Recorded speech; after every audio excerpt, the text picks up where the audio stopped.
अब की बार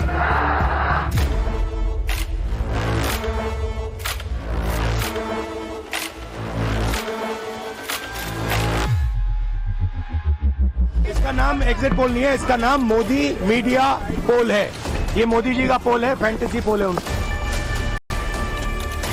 कल एग्जिट पोल आए हैं, मेरे से लिखवा लो, सारे एग्जिट पोल फर्जी हैं।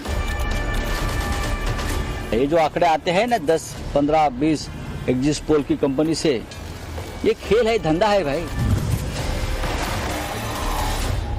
माहौल पैदा कर रहे हैं कि हम आने वाले हैं, हम आने वाले हैं, हम आने वाले हैं, पर हकीकत यह है कि वो जाने वाले हैं, जाने वाले हैं, जाने वाले हैं। विरोध और जो तीव्रता है, इसकी उम्र 4 जून तक है।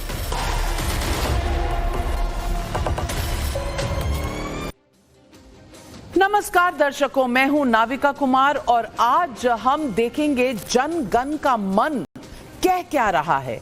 एग्जिट पोल के नतीजों में नरेंद्र मोदी तीसरी बार प्रधानमंत्री बढ़ते हुए नजर आ रहे हैं और बड़े मार्जिन से भी जीतते दिख रहे हैं। जवाहरलाल नेहरू के बाद लगातार तीसरी जीत हासिल करते जो नरेंद्र मोदी का इस बार का स्कोर है, ऐसे दूसरे प्रधानमंत्री बन सकते हैं नरेंद्र मोदी। लेकिन एग्जिट पोल में दिख रही करारी हार को राहुल गांधी ने यह कहकर खारिज किया कि यह मोदी पोल है, फैंटेसी पोल है। अखिलेश यादव का कदम और आगे बढ़ गया और उन्होंने कहा एग्जिट पोल का जो आधार है वो ईवीएम नहीं बल्कि डीएम यानी कि डिस्ट्रिक्ट मैजिस्ट्रेट हैं या डीएम जो हर जिले में मौजूद हैं। प्रशासन याद रखे, जनशक्ति से बड़ा बल और कोई नहीं होता, ऐसा वार्निंग भी दे चुके हैं अखिलेश जी। हाल ही में कांग्रेस महासचिव जयराम रमेश ने भी दावा किया था कि केंद्रीय गृह मंत्री अमित शाह ने 150 डीएम को फोन किया है, लेकिन आज चुनाव आयोग ने इस पर जयराम रमेश का फैक्चुअल रिपोर्ट सबमिट करने के लिए उन्हें कहा है और कहा है ये नंबर कहां से आया, ये इंफॉर्मेशन कहां से आया, क्या एविडेंस है, ये इलेक्शन कमीशन को जमा की जाए। उधर तृणमूल कांग्रेस की दलील है कि 2016, 2019 और 2021 में बंगाल में एग्जिट पोल गलत साबित हुए थे। बीजेपी गोदी मीडिया को मोटा माल देकर माहौल बना लेती है ताकि नतीजों में धांधली की जा सके। इस बीच सुप्रीम कोर्ट के आदेश के मुताबिक दिल्ली के तिहाड़ जेल में सरेंडर करने के पहले राज्य के मुख्यमंत्री अरविंद केजरीवाल ने खुद के जेल जाने को लोकतंत्र बचाने की लड़ाई भी कह दिया। आम आदमी पार्टी ने महात्मा गांधी और भगत सिंह के साथ केजरीवाल की तस्वीर पोस्ट करके कहा है कि जेल जाने के से कायर डरते हैं, क्रांतिकारी नहीं। केजरीवाल ने यह भी कह दिया कि एग्जिट पोल फर्जी है, यह सब ऊपर से आया होगा कि किसको कितना देना है। क्या ये एक्चुअल नतीजों से पहले एग्जिट पोल से ही विपक्ष का मेल्टडाउन हो रहा है? और क्या ये सच होने वाला है कि विरोधियों की हैसियत और हौसला सिर्फ 4 जून तक है, जैसा प्रधानमंत्री नरेंद्र मोदी ने मुझसे इंटरव्यू में कहा था? यही सवाल आज पब्लिक पूछ रही है।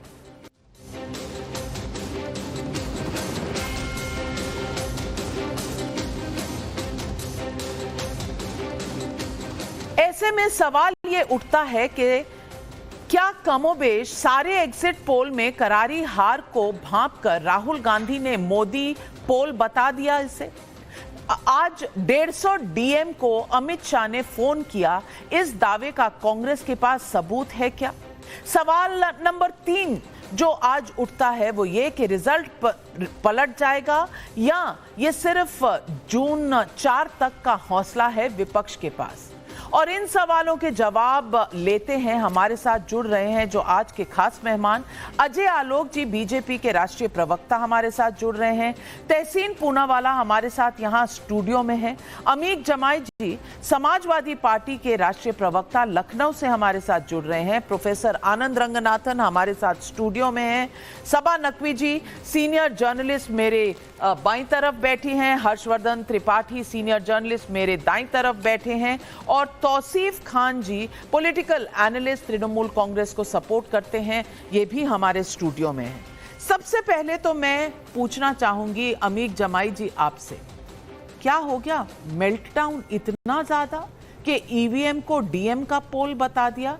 सारे पोल एक तरफ का रुझान दिखा रहे हैं। मैं मानती हूं ये एग्जैक्ट नंबर शायद ना हो, लेकिन क्या सारे पोल्स की डायरेक्शन भी गलत है, अंदाजा भी गलत है, नंबर भी गलत है और उनकी नीयत भी गलत है कि ऊपर से मोदी जी देंगे और सारे पोलस्टर जो है वो नंबर लेकर और सारे मीडिया चैनल जो है वही नंबर लेकर चला देंगे?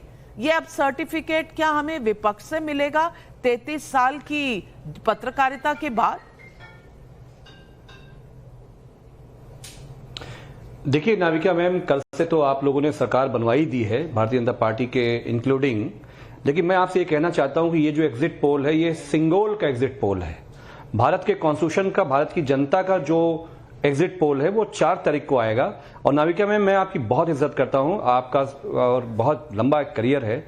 सबसे ज्यादा इस देश में जो सीटें कम होंगी नरेंद्र मोदी की, वो उत्तर प्रदेश से होंगी, क्योंकि चाहे महिलाएं हों, युवा हों, दलित हों, बैकवर्ड हों, अति पिछड़े हों, इन सब के खिलाफ नरेंद्र मोदी ने 10 साल इस देश में शासन किया, इस देश की सरहदों को इनसिक्योर किया, हमारी आंतरिक सुरक्षा पे खतरे मंडराए, हमारे देश के कैपिटल पे उनके दोस्तों के द्वारा कब्जा हुआ, भारत के संविधान का जितने भी इंस्टीट्यूशन से उसको नरेंद्र मोदी ने चीथड़े उड़ा दिए। तो ये जो पोल है एग्जिट पोल जो 4 को आएगा, तब तक थोड़ा सा अपनी हृदय गति को हम लोगों को मेंटेन रखना चाहिए, परेशान होने की जरूरत नहीं है। और हम बता रहे हैं कि 395 परेशान होने की जरूरत किसको नहीं है, ये तो आप देखेंगे। और आप हमें कह रहे हैं कि हमने सरकार बनवा दी।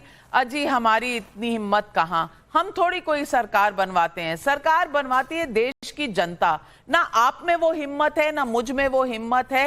ये काम सिर्फ देश की जनता तो कर सकती है और जन गण का मन जो है वो जानने के लिए हमने बहुत बड़ा सैंपल साइज दिया। मैं सिर्फ इतना कहना चाहती हूं, अब कैंपेनिंग खत्म हो गई है तो मुद्दे आपके जो भी रहे जनता के बीच गए। आप कहते हैं आपको वोट मिलेंगे, बिल्कुल हम दिल थाम कर बैठे हैं 4 तारीख तक, लेकिन सिर्फ मीडिया को अगर आप एक टारगेट बनाकर चलेंगे तो मुझे लगता है कि इस चुनाव क्या शायद तहसीन पूनावाला अगले चुनाव में भी यही होगा, क्योंकि राहुल गांधी हर बार ठीकरा मीडिया के सर पे फोड़ते हैं। मैं कई बार आपसे ये सवाल पूछ चुकी हूं कि कांग्रेस की लड़ाई है किससे, बीजेपी से, मोदी से या मीडिया से? नहीं, इस बात से मैं आपकी इस बात से इत्तेफाक रखता हूं कि मीडिया से लड़कर आप लोग सिर्फ मैसेंजरों से कोई मतलब नहीं होता, इस बात से मैं इत्तेफाक रखता हूं। और देखिए, मैं इस बात से भी मैं इत्तेफाक रखता हूं कि सारे एग्जिट पोल्स एक तरफ है तो एक डायरेक्शन बताते हैं। नंबर्स पे हम थोड़ी बहुत डिबेट कर सकते हैं, पर एग्जिट पोल एक हवा का रुख दिखाती है। लेकिन मेन चीज़ ये है कि इंडिया अलायंस को एक सोचना पड़ेगा कि 10 साल के एंटी इनकम्बेंसी के बाद अगर इस तरह के नंबर्स आ रहे तो हमने कहां पर गलती कर दी। इसमें मैं अपने आप को भी गिन रहा हूं, क्योंकि मैं विपक्ष में मैं चाहता हूं भाजपा हार जाए। तो कहां पर हमने गलती की, क्यों हम जो मैसेज है, जो लोगों की परेशानी है, वो लोगों तक हम कन्वे नहीं कर पाए, और लोग अगर वो समझ रहे थे तो क्यों वोट में तब्दील नहीं हुआ हमारे लिए। देखिए, जब मोदी जी का दूसरा टर्म था, कोविड का एक कहर आया इस देश के ऊपर, इतने वहां पर दिक्कतें आई, उसके बावजूद, इकॉनमी के कोलैप्सिंग होने के बावजूद अगर हम ये बात लोगों तक नहीं पहुंचा सकते तो कहीं ना कहीं हमें हमारी स्ट्रेटजी पर सोचना होगा। एक लास्ट चीज में विपक्ष को भी ये सोचना पड़ेगा, आज जो कुछ मुद्दे हुए कि कुछ फोन कॉल्स हुए वगैरह, इसके पहले शेयर घुर्रा रहा है या मुस्कुरा रहा है, कोई व्यक्ति प्रधानमंत्री जी ड्रेसिंग रूम में जा रहे नहीं जाए, क्या ये देश के मुद्दे हैं? हमें भी इस पर सोचना पड़ेगा। मैं अपने आप को इसमें गिनता हूं, क्या ये मुद्दे हैं?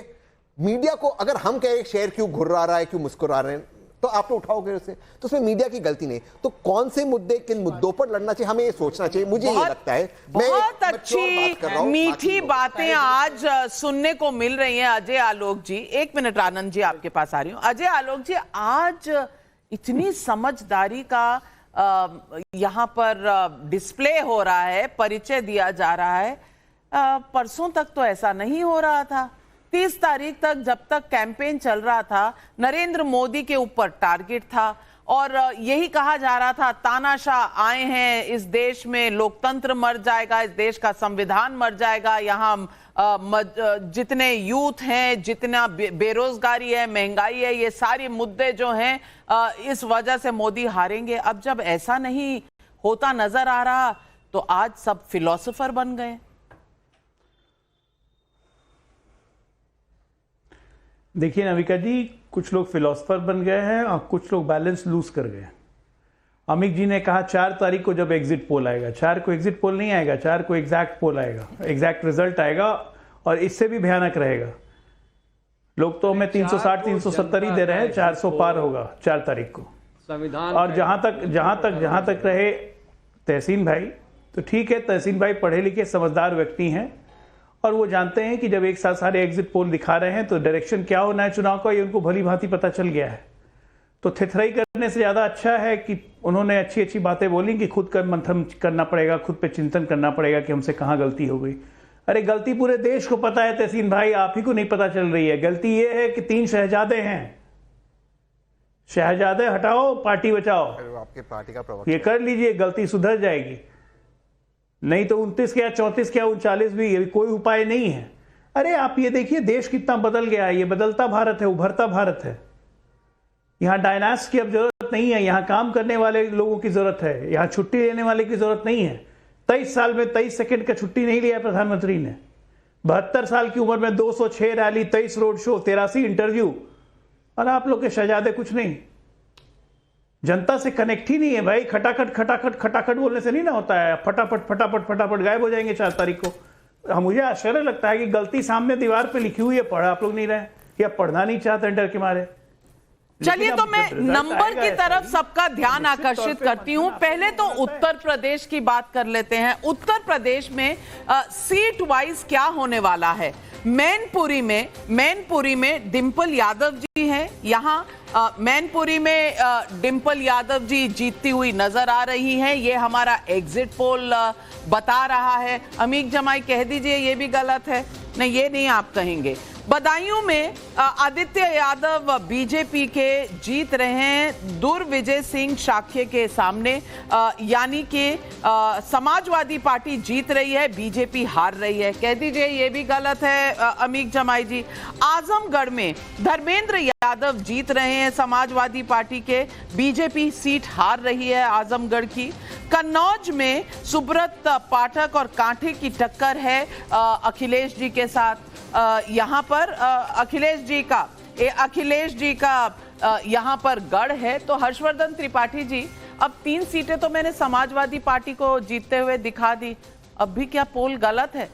नहीं नविका जी, मुझे लगता है कि अगर दिखाने से है तो फिर टीवी मीडिया दिखा देगा, लेकिन उसके बाद हारेंगे तो और बुरा लगेगा। इससे रियलिस्टिक असेसमेंट हो नहीं सकता। उत्तर प्रदेश में आजमगढ़, मैनपुरी, कन्नौज, ये वो सीटें हैं जहां लड़ती हुई दिख रही समाजवादी पार्टी। आपका आजमगढ़ एक ऐसी जगह है जहां जिले की 10 सीटें, 2 लोकसभा सीटें, 10 के 10 विधायक आपके, वहां आप जीतते दिख रहे हैं। लेकिन कन्नौज में आप सोचिए, अंतिम समय पर अखिलेश यादव को आना पड़ा। सर्वे दिखा रहा है कांटे की टक्कर है, क्योंकि तेज प्रताप यादव सुब्रत पाठक से जीतते हुए नहीं दिख रहे थे। तो मुझे लगता है कि सच्चाई देख के थोड़ा अपना आत्म मंथन थोड़ा कीजिए, समीक्षा कीजिए। आप अगर यही हर चीज कहेंगे, और मुझे लगता है कि जनता पर जो आरोप लगाते हैं ना, तो जनता भरोसा कैसे करे। और मैं तो कहूंगा आज तहसीन भाई बड़ी अच्छी अच्छी बात बोल रहे हैं, वो एमिनेंट पर्सनालिटी वाला बड़ा आजकल आता है, वो पता नहीं बिल्कुल क्या। बिल्कुल। और मैं अब दिखाना चाहती हूँ रायबरेली। अमित जी आ रही हूँ, रायबरेली की सीट राहुल गांधी जीत रहे हैं, दिनेश प्रताप सिंह हार रहे हैं इस सीट पर। रायबरेली के साथ ही राहुल गांधी की दूसरी सीट भी देख लेते हैं। वायनाड में भी राहुल गांधी जीतते हुए नजर आ रहे हैं। बीजेपी के केरला के प्रेसिडेंट के सुरेंद्रन हार जाएंगे शायद ये चुनाव, एनी राजा भी हार जाएंगी। तो वायनाड रहेंगे या रायबरेली जाएंगे। अमेठी की सीट स्मृति ईरानी वर्सेस किशोर लाल शर्मा जी, और यहां जीतने वाली, मार्जिन कम हो सकता है लेकिन जीतने वाले प्रत्याशी स्मृति ईरानी है, ऐसा हमारा पोल बता रहा है। नहीं जीत रही हैं।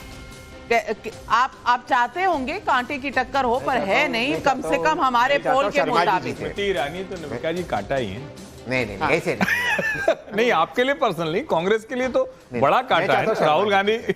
कैसरगंज की सीट अगर देख लें तो करण बृजभूषण सिंह के बेटे करण भूषण सिंह यहां जीतते हुए दिख रहे हैं, ऐसा हमारा पोल बता रहा है। भगत राम मिश्रा जी हार रहे हैं। श्रादस्ती की सीट में साकेत मिश्र बीजेपी के हैं, राम शिरोमणि वर्मा के खिलाफ समाजवादी पार्टी जीतती हुई। ये साकेत निपेंद्र मिश्रा जी के बेटे हैं। यहां समाजवादी पार्टी जीतने की कगार पर लग रही है। गाजीपुर में बहुत टफ फाइट है, क्लोज फाइट है, लेकिन एज समाजवादी पार्टी को है। गाजीपुर में बड़ी सीट है, पारसनाथ राय के खिलाफ अफजाल अंसारी हैं और यहां बड़ा उलटफेर लग रहा है। अफजाल अंसारी हारने वाले हैं, ऐसा हमारा पोल बता रहा है। हर्षवर्धन त्रिपाठी जी, तहसीन पूनावाला ना कह रहे हैं, मैं आपसे जानना चाहूंगी, अमरोहा भी देख लेते हैं। यहां अमरोहा में कंवर सिंह तनवर बीजेपी के जीतते हुए नजर आ रहे हैं, कुंवर दानिश अली कांग्रेस के हारते हुए नजर आ रहे हैं। अमरोहा में बड़ी सीट है, कांग्रेस पार्टी में शामिल हुए थे बीएसपी से, लेकिन हारते हुए नजर आ रहे हैं दानिश अली। अब अमीक जमाई जी, गाजीपुर में अगर उलटफेर हो गया तो क्या कहेंगे आप? देखिए, उलटफेर तो सबसे बड़ी बात नविका मैम हिस्टोरिकली ये है कि प्रधानमंत्री जी, गृह मंत्री जी 400 पार 400 पार 400 पार, चुनाव में तो भूल ही गए, अब कोई इसका नाम भी नहीं ले रहा है, मीडिया में भी कोई नाम नहीं ले रहा है।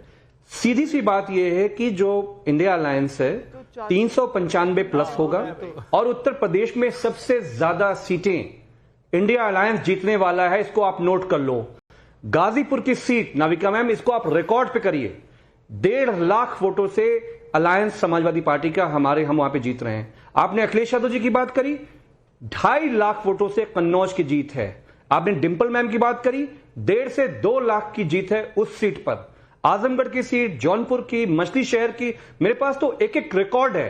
मैं ये कह रहा हूं कि 55 plus Ghosi India alliance Uttar Pradesh का रहने वाला है। मैं 4 तारीख को मैं आपसे दोबारा इल्तिजा कर रहा हूं कि मैं आपसे बात करूंगा और मैं बताऊंगा कि उत्तर प्रदेश का क्या रिजल्ट रहा है। अच्छा, ये जो बिल्कुल मुझे भी इंतजार 4 जून का है, लेकिन आनंद रंगनाथन जी, आपने एक चीज नोट की, जो सीट हम जीतता हुआ दिखा रहे हैं उस पर अग्रीमेंट है, जो हम हारता हुआ दिखा रहे हैं वहां अग्रीमेंट नहीं है। चलिए मान लेते हैं, रिकॉर्ड पर रख भी लेते हैं, लेकिन 295 अगर मल्लिकार्जुन खड़गे कहते हैं ये 395, बैठे बैठे 100 सीट बढ़ा देते हैं। अब इनके सामने कौन सा पोल टिक पाएगा जो बैठे बैठे 100 सीट खुद की बोली हुई बैठकर बस एक शो में ही बढ़ा देते हैं? इनसे कैसे बीजेपी लड़ सकती है? नहीं नाविका जी, ये वही हैं समाजवादी पार्टी के प्रवक्ता जिन्होंने 2022 में भी कहा था कि एग्जिट पोल को हम बिलीव नहीं करते हैं और डंके की चोट पे समाजवादी पार्टी योगी जी को हराने वाली है। और आप जानते हैं नतीजा क्या हुआ था। 2017 में तो खैर कहा ही था कि हम वापस आ रहे हैं। एक तरफ है आपका साइंटिफिक, तो कहेंगे ये एग्जिट पोल का पूरा मैकेनिज्म साइंटिफिक है, भले ही इधर उधर हो, वो एग्जिट पोल, हर एग्जिट पोल की बात होती है। लेकिन दूसरी तरफ ड्राइंग रूम में बैठे बैठे बता देना कि अरे चलो 100 सीटें कम लग रही हैं, जो खड़गे जी ने कहा मैं मैप बढ़ा देता हूँ, चलिए ये हार रहे हैं, मैं कहता हूँ 1.5 लाख से जीतेंगे, इसका कोई तर्क नहीं है। आप जब तक ये नहीं समझेंगे कि नरेंद्र मोदी और योगी की टीम है वो एंटी इनकम्बेंसी को फाइट नहीं कर रहे थे, वो प्रो इनकम्बेंसी के वोट बटेर रहे थे। जब तक आप ये नहीं समझेंगे कि जितनी भी स्कीम्स हैं वो 5 साल की स्कीम्स नहीं थी, वो 10 साल के बाद रंग लाई हैं, आप जब तक ये नहीं समझेंगे कि उत्तर प्रदेश में 1/3 से लेकर 1/4 तक सारे स्कीम्स के फायदे उत्तर प्रदेश के प्रवासियों को गए हैं, जब तक आपको ये समझ में नहीं आएगा, जब तक आपको समझ में नहीं आएगा कि महिलाएं हैं उन्होंने 50 से लेकर 65% तक बीजेपी को वोट किया है। क्यों? क्योंकि 100 अमित जी, मैंने आपको डिस्टर्ब नहीं किया, मैंने आपको डिस्टर्ब नहीं किया। तहसीन भी जो कि इतनी अच्छी बातें बोल रहे हैं और मैं इनकी बातों पे यकीन करता हूं। पानी पी लीजिए। बहुत ग्रेसफुल। आज वाली या आज से पहले वाली? हमेशा से ही ग्रेसफुल या तो लूजर रहे हैं या ग्रेसफुल विनर रहे हैं। वो अलग बात है क्योंकि कांग्रेस को सपोर्ट करते हो, ग्रेसफुल लूजर ज्यादा रहे हैं। पर कहने की बात यह है कि जब तक आपको आंकड़े की बात बाद में आती है, आपने लोगों को डिलीवरी दी कि नहीं दी, ये हाँ या ना का सवाल है, इसमें सर्वे लेने की जरूरत ही नहीं है। भाई महिलाएं बीजेपी को क्यों वोट कर रही हैं? तो सवाल ये उठता है कि जो नॉर्मल लोगों को दिखता है, वो विपक्षी पार्टियों को दिखता नहीं है, या देखने से मना कर देते हैं, या इन्हें कोई सच्चाई बताता नहीं है? ये सवाल मेरे जहन में है। लेकिन बंगाल भी अगर देख लें, क्योंकि कुछ वीवीआईपी सीट्स अगर बंगाल की तरफ चलें तो कृष्णा नगर की सीट है। यहां अमृता राय versus Mahua Moitra versus SM सादी सीपीएम की। यहां बीजेपी की जो अमृता राय जी हैं वो जीतती हुई नजर आ रही हैं। क्या महुआ मोइत्रा हारेंगी? ये बड़ा सीट है। बशीरहाट अगर हम देखें, बशीरहाट संदेश खाली में जहां बीजेपी ने बड़ा मुद्दा बनाया था, वहां बीजेपी की रेखा पात्रा हारती हुई नजर आ रही है और हाजी नुरुल इस्लाम तृणमूल कांग्रेस के जीतते हुए नजर आ रहे हैं। ये बशीरहाट का है। तौसीफ खान, मैं पूछना चाहती हूं आपसे, संदेश खाली में तृणमूल कांग्रेस जीत रही है, और अगर ये एग्जिट पोल सही है और महुआ मोइत्रा हार रही हैं, तो मैसेज क्या है? नाविका, महुआ मोइत्रा नहीं हारेंगी। उसका वजह यह है, आपके आंकड़े आपके पास में जो है ठीक है, लेकिन देखिए बीजेपी की जो कैंडिडेट हैं वो राजमाता हैं, उनका लोगों से कोई कनेक्ट है नहीं, वहाँ बंगाली जनता से, बंगाली मानुष से कोई कनेक्ट है नहीं। और जो सीपीएम का वोट बैंक है इस दफ़ा अपना वोट को पुल कर रहा है। तो आपने देखा होगा 2019 में सीपीएम का जो वोटर्स था उन्होंने जाके बीजेपी को वोट दिया, लेकिन इस दफ़ा वो वैसा नहीं कर रहे हैं। ऐसा आपके आसनसोल में भी हुआ, ऐसा दूसरी जगह में भी हुआ। तो ये भले ही आपके महुआ मोइत्रा को हारते हुए दिखा रहे हैं, पर ये आपको रिजल्ट मिल जाएगा, उस दिन हम देखेंगे। और ये बिल्कुल जीत रही है, अच्छे मार्जिन से जीत रही है। बंगाली कनेक्ट था ना, शत्रुघ्न सिन्हा का बंगाली कनेक्ट का बात नहीं है। कृष्णानगर और आसनसोल अलग है। वजह है, नहीं मैं वजह बता रहा हूँ। आसनसोल जो है, आसनसोल का डेमोग्राफी कृष्णानगर का डेमोग्राफी बहुत डिफरेंट है। कृष्णानगर में अगर आप बंगाली मानुष से कनेक्ट नहीं कर रहे हैं, वो रूरल एरिया है। आसनसोल में जो है हिंदी स्पीकिंग ज्यादा है, और वो झारखंड के लोग आके आसनसोल में फंसे हुए, क्योंकि आपको उतना डीपली हो सकता है आपको नॉलेज नहीं है। आसनसोल में बीजेपी ने अपने प्रत्याशी दे करके वापस ले लिए, और जो लास्ट टाइम उन्होंने जीता था 2.5 लाख का आंकड़ा था, वो बोल रहे कि हम 50,000 से अजय आलोक जी जवाब बंगाल में वो खुद कह रहे हैं। आसनसोल में एक था कि ये बात सही है कि जो अब इस वक्त बीजेपी प्रत्याशी है, ऐसा वो है, कह रहे कि हम 50,000 ऐसा है कि वहां पे लीड था उनका लास्ट 2.5 लाख का विदेशों में मानेंगे नहीं, लेकिन ये फैक्ट है। बंगाली मानुष में थोड़ा कमी कनेक्ट। एक मिनट, अजय आलोक जी का जवाब सुन। बंगाल में देखिए, बंगाल में जो सबसे बड़ा मुद्दा चल रहा है वो सिंपल मुद्दा चल रहा है, जिसके कारण लोग वोट दे रहे हैं कि ममता सरकार को हटाना बहुत जरूरी है। अगर बंगाली मानुष को, बंगाली भद्र पुरुष को बंगाल में रहना है, क्योंकि जिस तरह से संदेश खाली और बाकी जगहों को लेकर तुष्टीकरण की राजनीति हुई, जिस तरह से वहां पे एंटी नेशनल पॉलिसी फॉलो की जा रही है, ये सब एक बड़ा मुद्दा बन चुका है तौसीफ खान, जिसके लिए बंगाल की जनता वोट कर रही है। और वो चाहे महुआ मोइत्रा की सीट हो, चाहे डायमंड हार्बर की सीट हो। आप क्या कहेंगे? हम तो कहीं थे ही नहीं बंगाल में, लेकिन आपके हरकतों के कारण बंगाल की जनता आपसे त्रस्त हो चुकी है। घर में मछली खाया जाता है, बीच में क्यों बोल रहे हैं? बीच में बोलना तो बौखलाहट ही दिखाता है ना। तो मोदी जी, अरे एक मिनट, मछली खाते रहिए। नहीं, मोदी जी गोवा भी जीत चुके हैं, नॉर्थ ईस्ट भी जीत चुके हैं, और वहां जिसको जो खाना है वो खा रहा है। आप चिंता मत करें। तौसीफ खान, हिमाचल प्रदेश की तरफ चलते हैं। यहां मंडी में कंगना रनौत वर्सेस विक्रमादित्य है, और ये बहुत क्लोज फाइट है, बहुत ही क्लोज फाइट है। एज टू विक्रमादित्य सिंह, क्योंकि हिमाचल के हैं, आउटसाइडर वाला यहां पे एज दिया जा रहा है, लेकिन बहुत क्लोज फाइट है। तेलंगाना में हैदराबाद की सीट बहुत इंपॉर्टेंट सीट मानी जा रही थी। यहां असदुद्दीन ओवैसी वर्सेस माधवी लता माना जा रहा था। माधवी लता जीतेंगी नहीं, लेकिन बीजेपी का परचम जरूर हराया, और बहुत जबरदस्त फाइट थी। बिहार में अगर हम चले तो पूर्णिया में जहां पप्पू यादव जी लड़े हैं ये चुनाव, पप्पू यादव जी कांग्रेस में रहकर इंडिपेंडेंट के हिसाब से लड़े, लेकिन जीतते हुए नजर आ रहे हैं। और ये बड़ी बात होगी कांग्रेस के लिए कि अगर आप अपने ही लोगों को टिकट नहीं देंगे तो आपने इसका खामियाजा बहुत जगह देखा है। महाराष्ट्र में अगर हम देखते हैं तो बारामती में सुनेत्रा पवार वर्सेस सुप्रिया सुले में सुनेत्रा पवार जीत सकती हैं ये चुनाव। बहुत कांटे की टक्कर है और सुनेत्रा पवार जीतती हुई इस पोल में नजर आ रही हैं। मध्य प्रदेश में बड़ी सीट है छिंदवाड़ा की, जो कमलनाथ और उनके परिवार ने कभी नहीं हारी। वहां पर उनके बेटे नकुल नाथ हारते हुए नजर आ रहे हैं, यानी कि 29 आउट ऑफ 29 मध्य प्रदेश में जो सीटें हैं, तो छिंदवाड़ा जो एक इकलौता बेस्टियन था, जो सीट कभी भी नहीं हारी गई थी, वहां पर भी नकुल नाथ हारते हुए नजर आ रहे हैं। सबा नकवी, इसको आप कैसे देखते हैं, ये जो कुछ सीटें मैंने गिनवाई? देखिए, मंडी का बहुत ही दिलचस्प कलरफुल कैंपेन है, हम सब उसमें इंटरेस्टेड हैं। और मंडी का क्योंकि हम काफ़ी बार जा चुके हैं हिमाचल, हमारे मित्रों ने कहा कि ये बहुत पढ़ा लिखा स्टेट भी है, यहाँ आर्मी के लोग हैं, यहाँ लिटरेसी लेवल्स भी हाई है।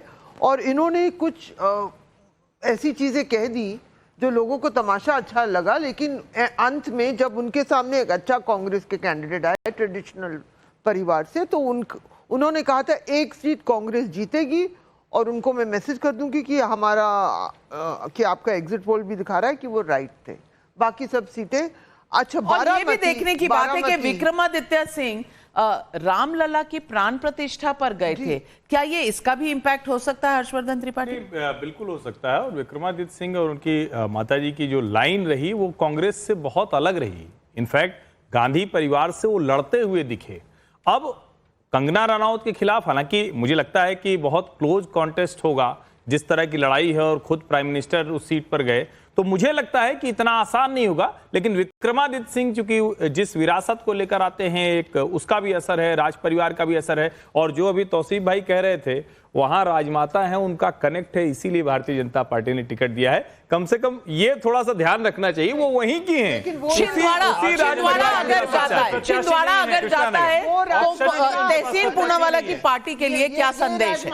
राजमाता, इनके पति तो मुख्यमंत्री ज्यादातर कांग्रेस में रहे हैं, इसमें कोई कंपैरिजन ही नहीं है। 6 बार। तो आप ये तो बीजेपी के अगले चीफ मिनिस्टर होंगे हिमाचल से। हो सकता है नाविका जी आप इस पे ज्यादा ज्ञान अभी ना दें। अभी आपको इलेक्शन कमीशन बुलाएगी और कहेगी एविडेंस आप दीजिए। आप मॉडल कोड ऑफ कॉन्डक्ट में अभी भी है। नहीं, 6 विधायकों का मसला है, वो जिधर जाएंगे वही हो जाएगा। ये देखिए। लेकिन बारामती, नाविका जी, आपने जो बारामती का कहा है, ये मतलब धक्का लगेगा शरद पवार जी को, क्योंकि उन्होंने बहुत कैंपेन किया अपनी बेटी के लिए, सुप्रिया के लिए, उनको धक्का लगेगा। तो मुझे लगता है इसमें दोनों एनसीपी वाले, अजीत पवार को बस एक ही सीट मिल रही है, इनको ज्यादा सीटें मिल रही है, लेकिन बेटी का सवाल है उनके। दूसरी तरफ राजस्थान की तरफ चले, बाड़मेर की सीट जो है, जो बीजेपी पिछले 2 चुनाव में जीतती आ रही है, यहां पर बीजेपी हारती हुई नजर आ रही है। कैलाश चौधरी हार रहे हैं और ये कांग्रेस जीतती हुई नजर आ रही है। उमेद राम बेनीवाल जीतते हुए नजर आ रहे हैं। जल्लौर में लुम्बा राम चौधरी बीजेपी के जीत रहे हैं। वैभव गहलोत हार रहे हैं, अशोक गहलोत के बेटे हार रहे हैं, ऐसा हमारा पोल बता रहा है। पंजाब के जालंधर में सुशील कुमार रिंकू, जिन्होंने आम आदमी पार्टी छोड़कर बीजेपी ज्वाइन की, वो जीतते हुए नजर आ रहे हैं। चरणजीत सिंह चन्नी हारते हुए नजर आ रहे हैं। तहसीन पूनावाला जरूर देखिएगा, चरणजीत सिंह चन्नी पूर्व मुख्यमंत्री हारते हुए नजर आ रहे हैं। केरल में तिरुवनंतपुरम में शशि थरूर और राजीव चंद्रशेखर में कांटे की टक्कर है। एज शशि थरूर को बताया जा रहा है, लेकिन फाइट बहुत क्लोज है और अगर सीपीएम के वोट्स ट्रांसफर नहीं होते हैं तो शशि थरूर दिक्कत में आ सकते हैं।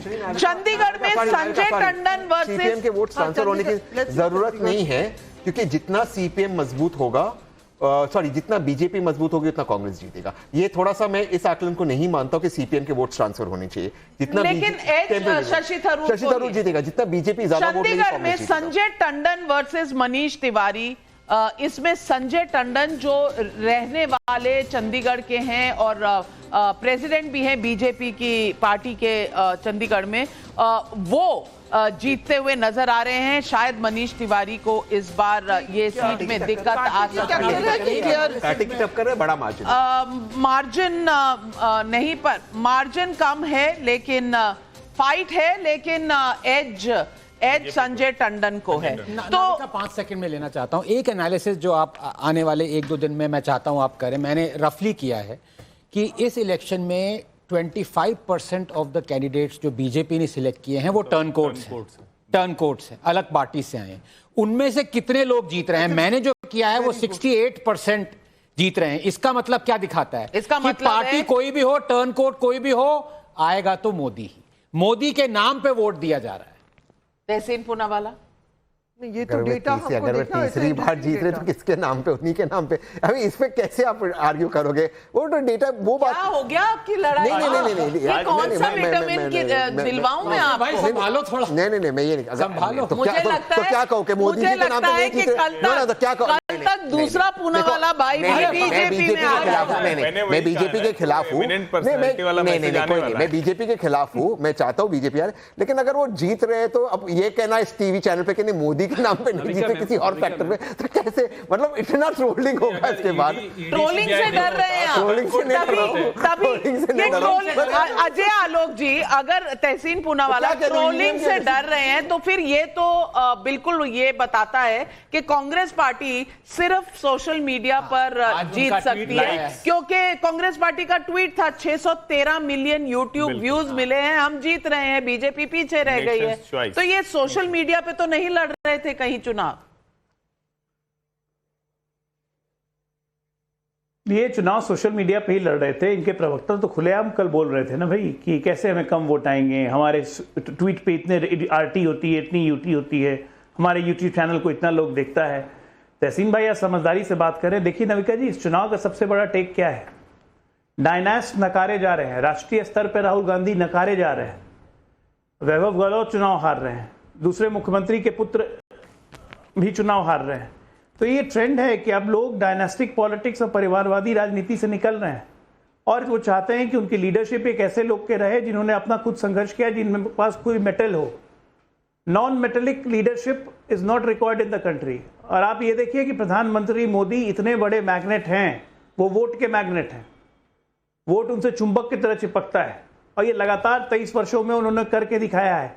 और वो इसलिए किया क्योंकि उतना काम कर पाए। 23 वर्षों से गुजरात को कहां से कहां पहुंचाया, देश को कहां से कहां पहुंचाया। बिल्कुल, और ये cutting across age groups and demography मैं ये दिखाना चाहती हूं। अगर आप मेल वोटर्स ले लें, मेल वोटर्स में लगभग 45% एनडीए की तरफ जा रहे हैं, यहां लगभग 34.5% इंडिया गठबंधन की तरफ और 20.4% अदर्स की तरफ, अन्य की तरफ। ये पुरुषों के वोट जो हैं ये नरेंद्र मोदी को ज्यादा जा रहे हैं इंडिया के बनाम। अगर महिला वोटर्स ले लें तो ये फिगर और ऊपर चला जाता है। महिला वोटर्स में 45.5% जाते हैं एनडीए की तरफ, 30% जाते हैं इंडिया को और 24% जाते हैं अन्य को। इसमें अगर आप लें यूथ एज वाइज अगर मैं देखूं तो 18 से 30 46% जाते हैं मोदी को और इंडिया गठबंधन को 33.7%, अन्य को 20.30%। ये है 18 से 30 की आयु में। तो यानी कि जो आप कह रहे थे कि यूथ जो है अग्निवीर, बेरोजगारी, यहां पर नहीं लग रहा ऐसा कुछ। 31 से 45 की एज ग्रुप में और नंबर बढ़ता है, 47.1% मोदी को, इंडिया गठबंधन को लगभग 32% और अन्य को 21%। अब अगर हम 45 से 60 की डेमोग्राफी देखें तो 45% मोदी, 32% इंडिया गठबंधन, 23% अन्य। इसके बाद 60 से ऊपर वाले जो वोटर्स हैं वहां 43.7% यानी लगभग 44% मोदी को और लगभग 33% इंडिया गठबंधन को, 23.5% अन्य को। और इसी में अगर मैं आपको बैकवर्ड ओबीसीज का डेटा बताऊं, क्योंकि आपने कास्ट पर बहुत राजनीति की थी अमीक जमाई जी, ये नंबर पिछड़ा वाला जो आपकी राजनीति थी उसका क्या हाल हुआ? ओबीसी वोटर 54% एनडीए की तरफ जा रहा है, 35% इंडिया गठबंधन, 11 अन्य की तरफ। ओबीसी की जितनी आपने राजनीति की वो शायद चली नहीं। और उत्तर प्रदेश में यादव फैक्टर आपकी तरफ है, वो 77% आपकी तरफ जाता है, 16% मोदी की तरफ, 7% अन्य। लेकिन बिहार में यादव जो हैं वो इंडिया गठबंधन के हैं, लेकिन नॉन यादव ओबीसी जो हैं वो सारे चले जाते हैं नरेंद्र मोदी की तरफ। अमीक जमाई जी, अब ये पिछड़ा राजनीति जो हुई थी, ये फिर सिर्फ यादव के लिए, जो अन्य पिछड़े कास्ट थे उनको तो आप अपनी तरफ ला नहीं पाए? देखिए, मैं दो बातें हिस्टोरिकली कहना चाहता हूं, मुझे आप 30 सेकंड दे दीजिए। पहली बात तो यह है कि पूरा चुनाव नरेंद्र मोदी ने धारा 370 और राम मंदिर के पॉलिटिकल इवेंट पे रखा। पूरे देश ने, पूरे उत्तर प्रदेश ने, इवन अयोध्या में यह मुद्दा देश में चला ही नहीं। मुद्दा वो चला जो माननीय अखिलेश जी ने जातिगत जनगणना, संविधान बचाने का आह्वान, दलितों का और पिछड़ों का जो आरक्षण का हिफाजत, किसानों का एमएसपी, जो अधिकारी हैं सरकारी अधिकारी उनका ओल्ड पेंशन स्कीम, अग्निवीर, ये मुद्दे काम किए हैं। इसमें हमें नाविका मैम, आप तो 5000 सैंपल सर्वे किया होगा एक जिले का, आपने 10,000 किया होगा, मैं मानता हूं उससे बड़ा भी किया होगा आपने। लेकिन जब अखिलेश यादव जी किसी जिले में जाते हैं ना नाविका मैम, तो वो कम से कम 20,000 लोगों से 1-to-1 बात करते हैं। उनके पास इतनी क्षमता है, वो पिछले 19 से यही काम कर रहे हैं। और हम जैसे लोग भी, मैं जौनपुर में रहा हूं पूरा चुनाव की ड्यूटी में, हमें राजभर वोट मिले, हमें निषाद समाज के वोट मिले, हमें जो है कुशवाहा मिले, हमें मौर्य मिले, हमें दलित मिले, हमें जाटो मिले, हमें वाल्मीकि वोट 17 में हारे, 22 में हारे, क्योंकि 14 में हारे, 19 में हारे, 24 में हारे, लेकिन सब वोट आपको दे रहे हैं। अजय आलोक जी, अब अमीक जमाई जी के 30 सेकंड भी बढ़ रहे हैं, लेकिन वोट शेयर बढ़ नहीं रहा। पिछड़ों की मैं डेटा दिखा रही हूँ, फिर भी ये जो गिनती गिना रहे हैं, 4.25 लाख लोगों का सैंपल साइज इन्हें कम लग रहा है। अजय आलोक जी, मेरे में इतनी हिम्मत नहीं है, आप पॉलिटिशियन हैं, आप जवाब दे दें। 4.25 लाख नाविका जी, आपका 4.25 लाख का सैंपल जानती हैं क्यों कम लग रहा है? इनके लिए कुछ नहीं है। ये जब अखिलेश यादव इतने महान पुरुष हैं, अरे एक मिनट अमीक भाई बीच में क्यों बोलते हैं? क्या है अखिलेश यादव जब इतने बड़े महान पुरुष हैं कि वो जिले में जाते हैं, 24 घंटा रहे, 48 घंटा रहे, वो 20,000 आदमी से मिल लेते हैं अपने वर्करों को। 20,000 आदमी से अखिलेश जब मिल लेते हैं 48 घंटे के अंदर में, तो 4.25 लाख का सैंपल तो छोटा ही लगेगा ना। 20,000 आदमियों से अगर एक मिनट भी निकाला जाए तो 20,000 मिनट नहीं होंगे 24 घंटे। 20,000 आदमी से अखिलेश मिल लेते हैं, महामानव हो गए भाई। ऐसे महामानव 14 में हार रहे हैं, 17 में हार रहे हैं, 19 में हार रहे हैं, 22 में हार रहे हैं। सारी जातियों से नकारे जा चुके हैं, एक यादव जाति को छोड़ के और मुसलमान को छोड़ के। अच्छा, कर्नाटक में कौन हारा? जाएंगे लोग, वेस्ट बंगाल में कौन हारा? पड़े हुए हैं। कौन हार रहा है? वेस्ट बंगाल में कौन हारा? अरे कर्नाटक में कौन हारा? बिहार में कौन जीतेंगे? बिहार में कौन हारा? वेस्ट बंगाल भी हम जीतेंगे, स्वीप करेंगे। बिहार में हारे थे ना? करेंगे। बिहार में क्यों हारा? बिहार मैं आपको इतना बता दूं, कि इस पूरे एग्जिट पोल के एक्सरसाइज में, और सभा जी मैं आपसे भी पूछना चाहूंगी, 6 ऐसे राज्य हैं, वेस्ट बंगाल, ओडिशा, जहां एग्जिट पोल में बड़ा चेंज डायरेक्शन का दिख रहा है। बीजेपी डोमिनेट करेगी और दूसरी पार्टी जो है वो नीचे आएगी, बीजेडी हो या तृणमूल कांग्रेस। और साउथ के जो 5 स्टेट्स बिल्कुल, तमिलनाडु हो, तेलंगाना हो, आंध्रा हो, केरल हो, कर्नाटका हो, 4 मतलब कम से कम केरल में और तमिलनाडु में बीजेपी को कभी सीट नहीं आई, वहां उनकी ओपनिंग हो रही है। आंध्रा में भी, तेलंगाना में डबल हो रहे हैं उनके सीट, उससे ज्यादा। आपको लगता है ये जो 6 स्टेट्स की कहानी है, यही इस चुनाव की कहानी है, और इसे इंडिया गठबंधन कहीं कम आंक रहा था?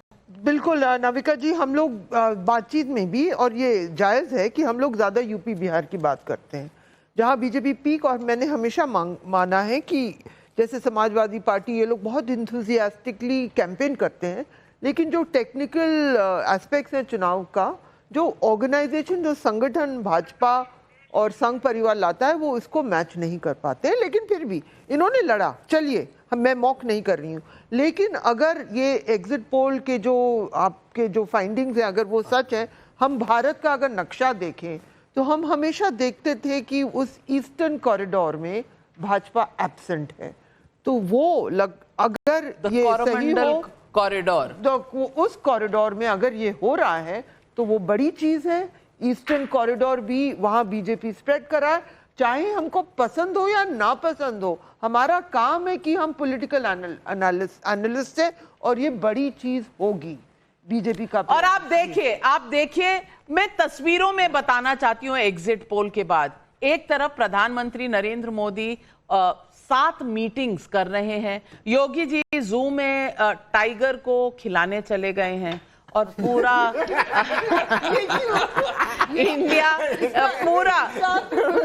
इंडिया गठबंधन जो है वो इलेक्शन कमीशन के चक्कर काट रहा है।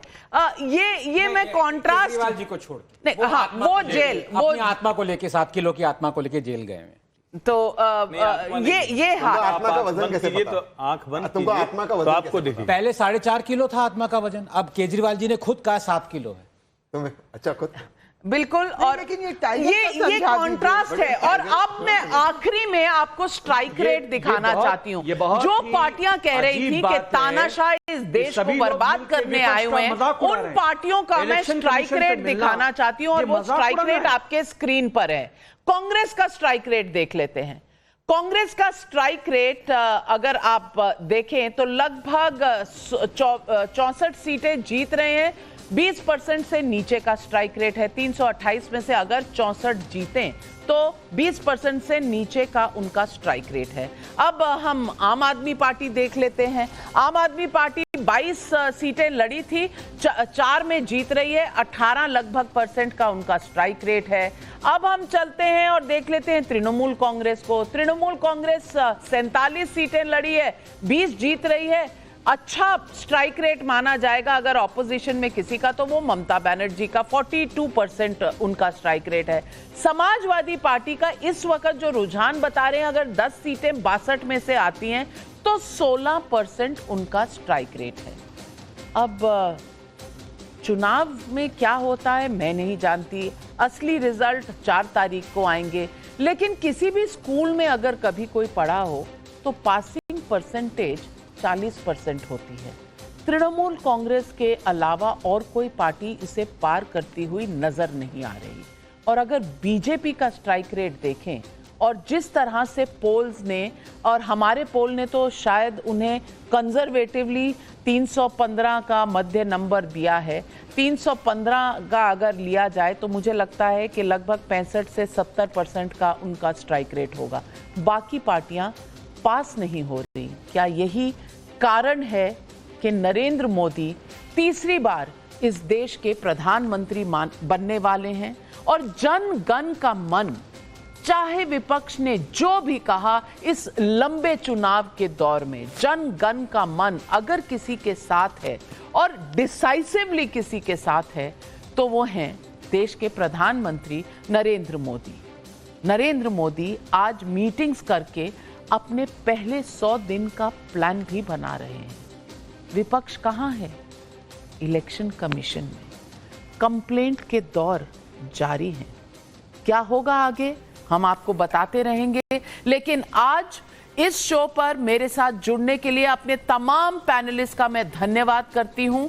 और नजर बना के रखिएगा क्योंकि टाइम्स नाउ नव भारत पर आपको मिलेंगे सबसे सटीक नतीजे भी, नंबर भी और बिहाइंड द सीन्स स्टोरीज भी। देखते रहिए टाइम्स नाउ नव भारत।